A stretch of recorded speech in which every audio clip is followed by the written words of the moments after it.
Chief National Security Correspondent Jim Sciutto joins us with more on this. Jim, what happened here? So two Russian bombers, Tupolev 95s. When you look at the picture of them, it's Cold War era plane. You know, it's a turboprop actually. First started flying in the 50s. Anyway, flew north over Scotland, got close. The British scrambled jets, and then in succession, the Dutch and the Danish as well to escort them out of European airspace.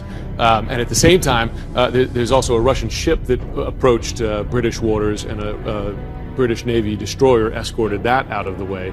And what the British are saying, and you'll talk to many, they say this has happened before, no question, but in light of what's going on in Ukraine, they're much more attuned to Russian military activity. Sure, if the context is disconcerting. Absolutely. But when you say it's happened before, how often does it happen? The truth is it happens all the time. Happens about half a dozen times a year. The British, I think last year was 8 or 9 times. The Dutch have had it happen 6 times or so. And oftentimes they'll even break into European airspace. For instance, today they got about a half mile into Dutch airspace. And it happens in the U.S. as well. Off the coast of Alaska, you will have Russian fighters and bombers come in, kind of buzz the airspace, and then, it's protocol. The American jets scramble. They go up and kind of politely escort them on their way. So, and why do they do it? I mean, partly it's to test the air defenses and to see how sharp, in effect, the Europeans and the Americans are. It's also a little bit of a reminder. It's a game of cat and mouse. It's like, we're here, you know we're here, and of course the Americans say, we know you're there. But now, I mean, the key now is, do they see a step up in this kind of activity? So far, this is routine, but they're going to be watching to see when it becomes